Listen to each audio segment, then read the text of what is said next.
Welcome to News in Context. I'm Gina Valeria.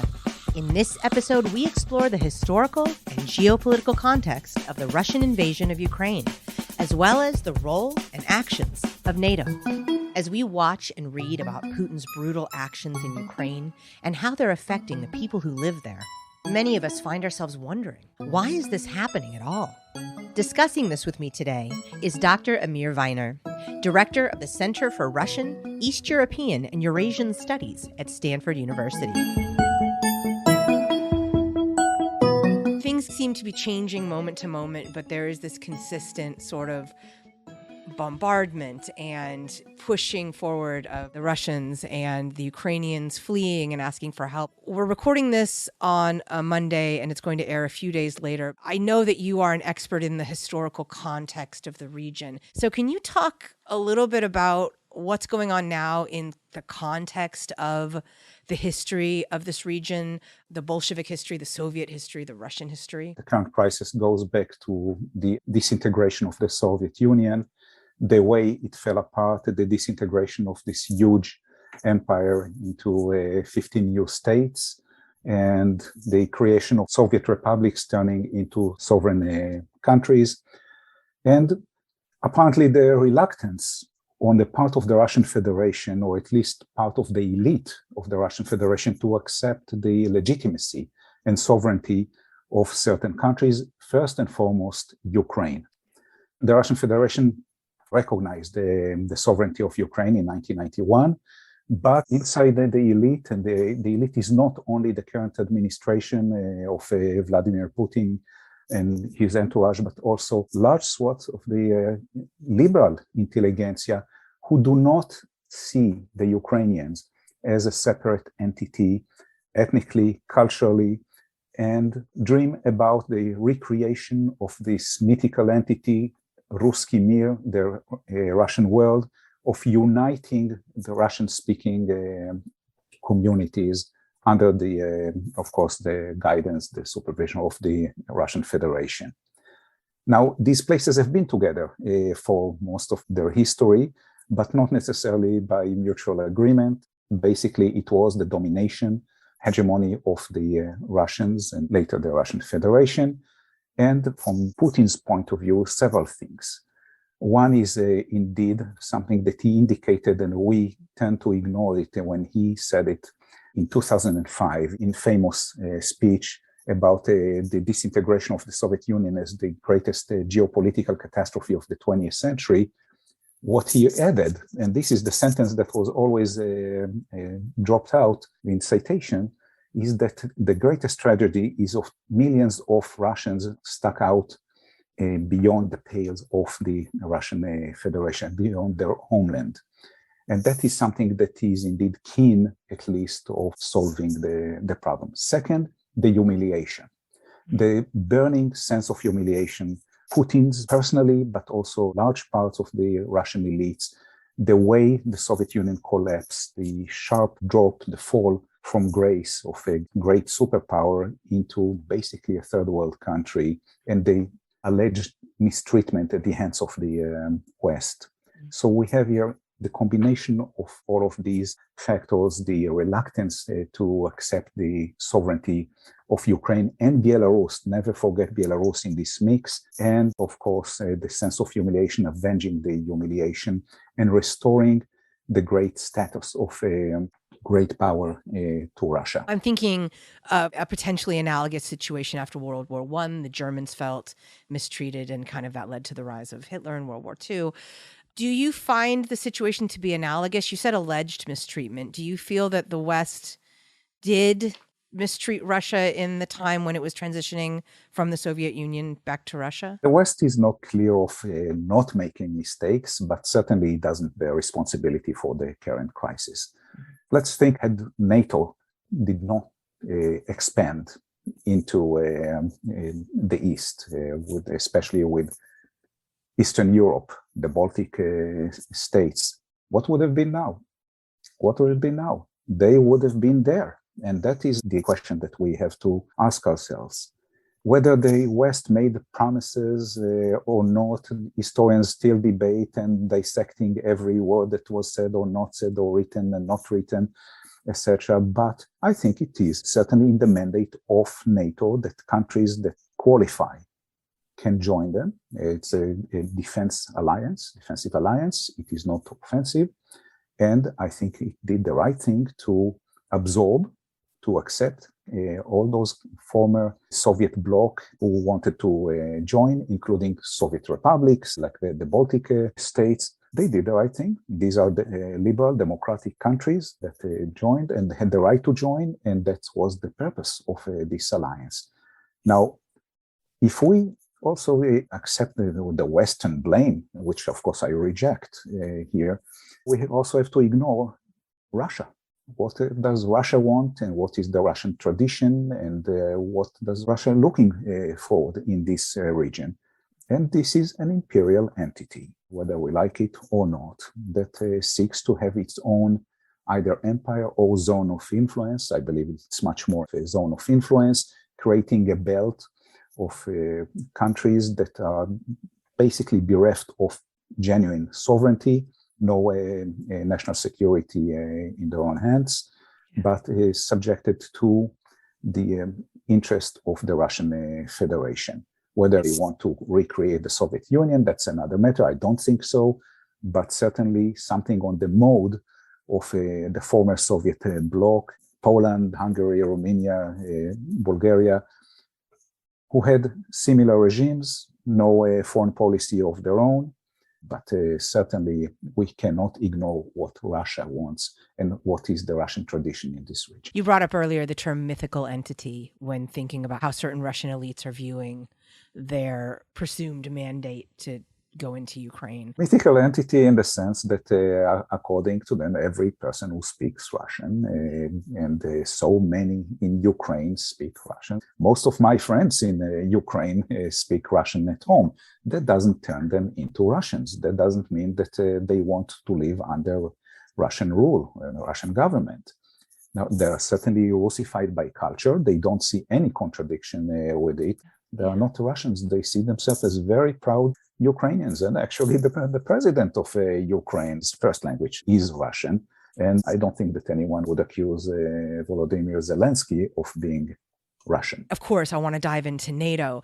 Poland and other countries got NATO membership. Did Ukraine just miss its window? Or what's been the resistance all along to bringing Ukraine into the NATO fold? To join NATO, you need to pass certain hurdles, certain qualifications, standards, etc. And Ukraine was not even close to it. The idea was floated several years ago that Ukraine and Georgia would be in line.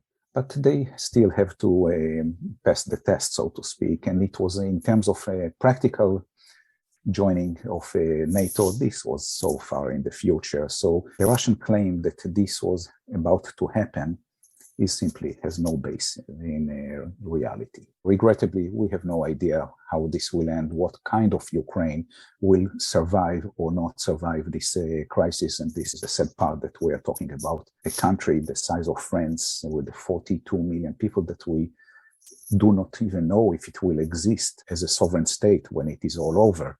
Would it join NATO? Certainly they won't now, but they might have missed it, not because of the not qualifying, but because of the Russian demolition of this country. It all depends how it will end up, what will happen in Russia. The ill will is there. Before the invasion, 2 years ago, there was no majority for joining NATO and the European Union, slight majority for the European Union. NATO was always a little bit debatable issue in Ukraine. Now, of course, the majority would love today to join both places, but I won't be the one to predict if it's feasible right now. A lot of us in the U.S. are responding to that, the Russian demolition, the seeming brutality of the attacks. And I know that this happens other places in the world, and I wish we would also give our attention to those places.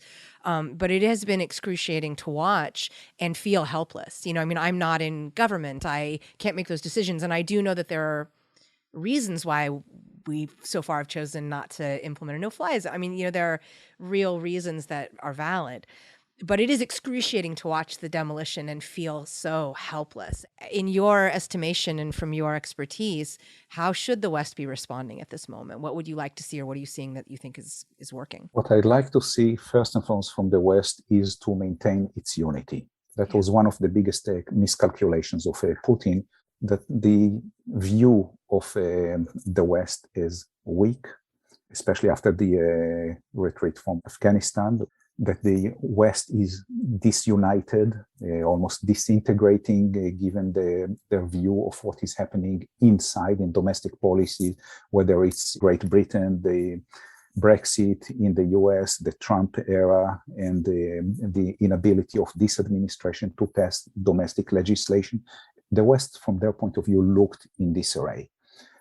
What is happening that we should be proud, at least so far, is that the West proved to be on the right track, simply remembering that it is the West, that it is the stronger component here in the world order, but it has to keep its unity. And this is quite a gigantic task. The NATO is dozens of countries, not all of them with the same agenda. They have their own domestic pressures. They have their own economic needs. So first and foremost, the West must keep its united ranks. Second, in terms of the sanctions, that goes hand in hand with the first point, they must keep them. It brings to play China, not to let China join the fray, especially as a bypass of the economic sanctions. So far, we don't have any reason to believe at this point that the Chinese are going in this direction. But the main point is very, very tough task of keeping all aligned, the unity, the sanctions in play. There is, of course, the big question about the escalation. Should there be any incursion into NATO territory? I doubt it, but at the same time, this is war. They're getting closer to NATO borders. One mistake can be enough, and there is Article 5 of NATO that requires the alliance to step in case one of its members is attacked. Right. We have to be very careful with this. In terms of what we should do, continue to supply the Ukrainians so they can stand, because if there is any hope for some kind of success, and I'm very skeptic about it, is all three components. Keep the Ukrainians fighting and being resolved and assertive as they've been, keep the West united, and keep the sanctions all together. Very tough task, but if they do it, that might lead to maybe some rethinking on Putin's side. You're listening to News in Context. I'm Gina Valeria. We're talking with Dr. Amir Weiner, an expert on Soviet history and the interaction between totalitarian politics, ideology, nationality, and society. All these three conditions, we must add one that we don't like to discuss, and that is offering an exit way for Putin. We don't know what it would be, but we cannot simply discard diplomacy. There is, of course, the tendency now, we are so angry just to watch a peaceful country that has done no wrong to anyone, especially not to Russia, being destroyed because some calculations and fantasies of a tyrant. But we have to also to keep in mind that this is a nuclear power, have the responsibility to de-escalate. I admit that I don't know what is the exit venue at this point, because it seems that Putin climbed on such a high tree and he is being cornered. What will satisfy him?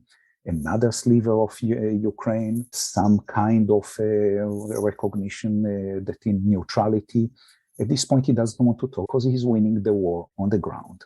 We have to keep this in mind, aside from the propaganda and the war on the airwaves, that the Russians are simply progressing. And at a certain point, they will win if it continues like this. So he doesn't have any reason to negotiate while he's winning, even if his army performs very poorly.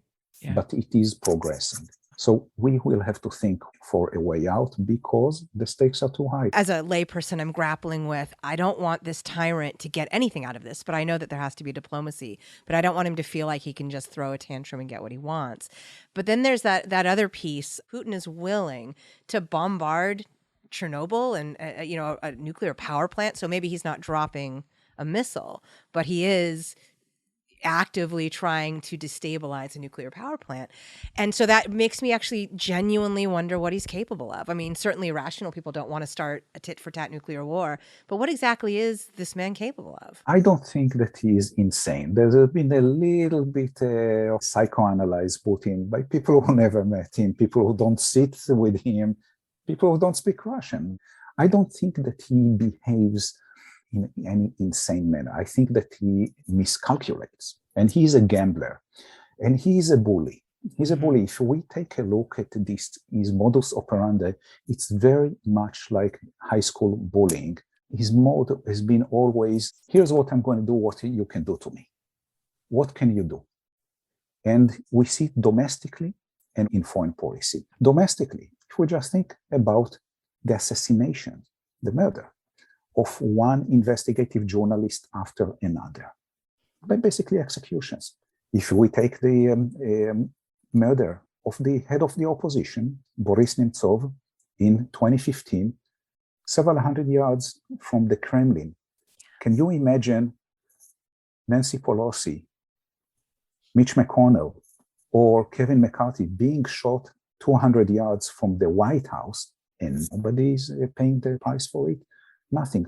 So he's been doing it in your face. The poisoning of Navalny, it's an exclamation. Here's what I'm going to do. What are you going to do to me? You cannot do anything. In foreign policy, it started in the interventions in Ukraine, time after time, when the elections were stolen. In Georgia, with the fake allegations again about genocide of Russian speakings and slicing out two regions from a sovereign country. And in Crimea, that came later, and there was no actual response. There's very meager sanctions, which convince him that the West is not going to do anything. For me, actually, the main thing with Putin, where the West should have stepped in, was the one assassination, one attempt of assassination, the use of radioactive material in Great Britain, in London, was simply staggering. If they wanted to kill them, they could have simply killed them. But with radioactive material, that was again in your face, what you're going to do to me. Yeah. This was sending a message, and here we have to ask, what did Great Britain do? It got angrier and angrier, and with the second attempt on the life of Skripal and his daughter, they indeed retaliated, but with what? With expulsion of security agents, with some curtailment. But that galvanized him, and that simply sent the message. He can get away with this. My response would be, so far, to say simply enough is enough, that this is not going to be tolerated anymore. I am comforted by the fact that their reaction so far has been very tough, very severe, and it hurts him. It will not stop the war in Ukraine.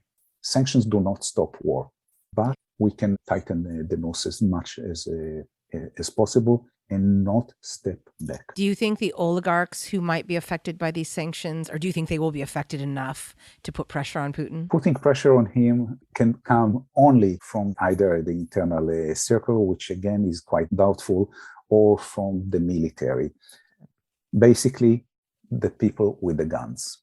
The oligarchs cannot do anything. People on the street, nothing. Russia, despite all its mythologies, had maybe one revolution in its history in February 1917.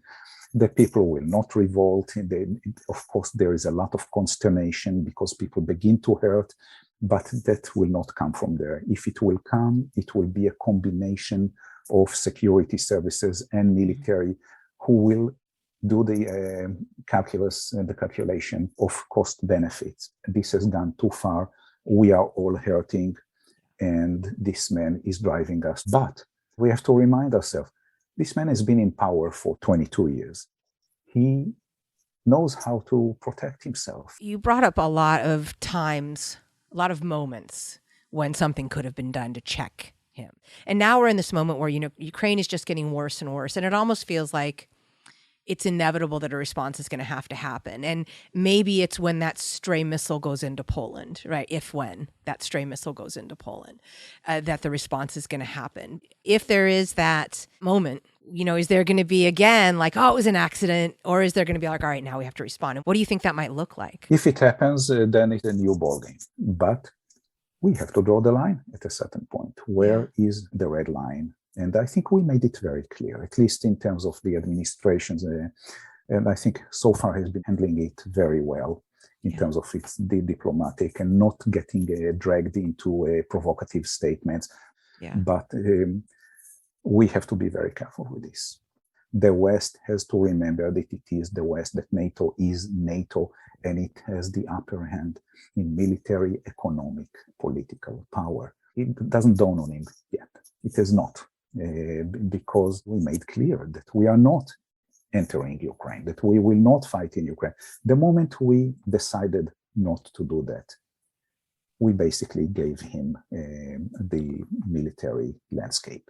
So we tried to simply derail him with the sanctions, with isolation, which indeed is unprecedented. If you just think about it, he takes the Russian Federation 30 years back, and even more, because he takes it even to worse than the time of perestroika and glasnost under Gorbachev. He's closing it, isolating it, and inflicts terrible damages on the Russian Federation and its population.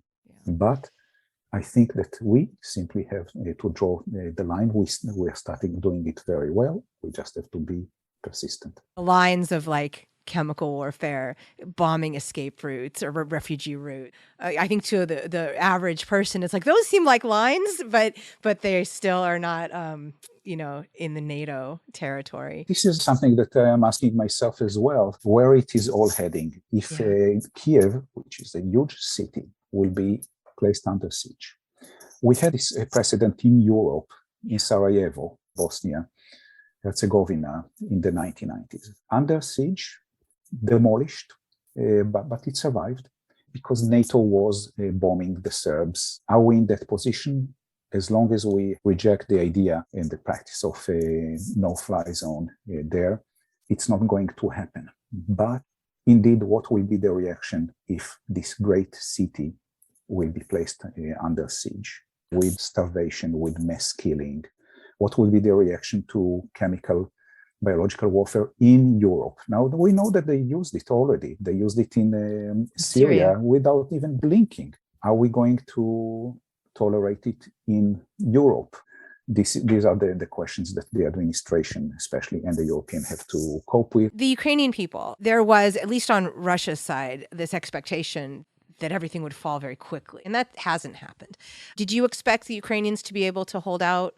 And what do you expect to see happen? If you hear any experts telling you that he or she expected what will happen, you know that this is expert LTD. We were taken by many surprises here because of all the miscalculations on all sides, especially Putin.